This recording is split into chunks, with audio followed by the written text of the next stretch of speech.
Ooh Baby, an early 2000s MTV Films movie. Time to break out the pop punk and frosted tips. Who's ready for the perfect score?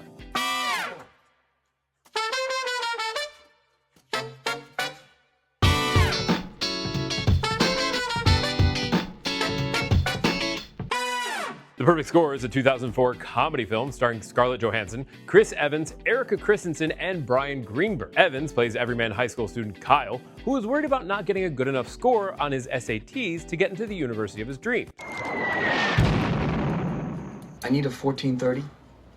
I've applied to Cornell. Kyle, along with his best friend Maddie, played by Greenberg, discover that their fellow student Francesca Curtis, played by Johansson, her father owns the building that houses the SAT answers. What a coincidence! They convince her to help in the heist to steal the answers to better their scores. What the hell? It sounds like fun. Through wacky hijinks and shenanigans, the trio are joined by 3 other students, Roy, Anna, and Desmond. Now they must break into the building, steal the answers, and not get caught. All in an attempt to get the perfect score. Holy crap, is this movie god-awful?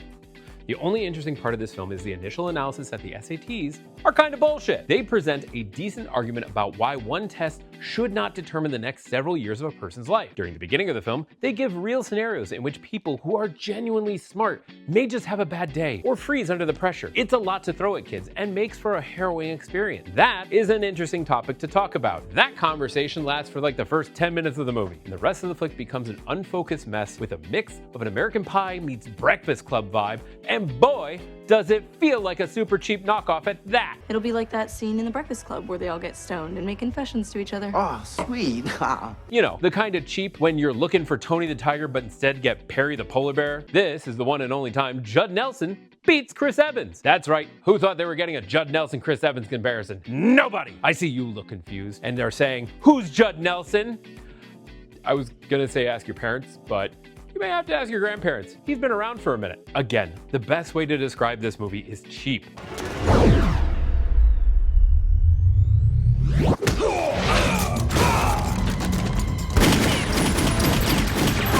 Don't get me wrong, a premise like this does not need a huge, out-of-control budget. Holy shit, this cost $20 million. Oh, wait, I see where the cash went. They got the song Teenage Alienation by American Hi-Fi for this. High demand, very expensive, worth it. Everything here feels like a made-for-TV movie, from the writing to the acting to the locations. It is fairly bland and quite lame. The best example of this is where most of the movie takes place, the office building.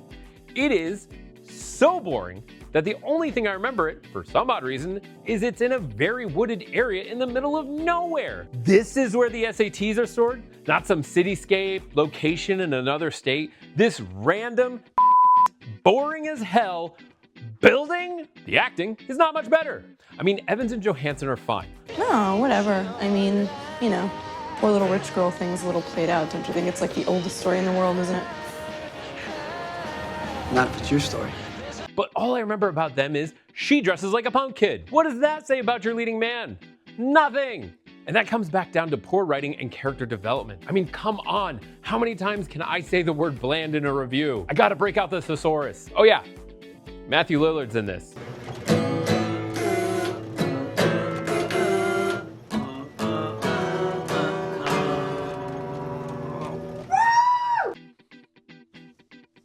Moving on, there are 2 people in this movie that do deserve special mention. Desmond, played by real-life basketball player Darius Miles, who is clearly cast on that fact alone, has some of the most horrendous line delivery I have ever heard in my life. If you mess up on the SAT test, you gotta live with it. Your parents, maybe. But if I do, I gotta read about it in USA Today. Desmond Rose is a dumbass. It's like he's that kid who got roped into the school play and has like 3 lines because they had to give him something to do. Nature calls. Yeah, it's something, isn't it? Nah, nature calls. That being said, at least he's not Roy.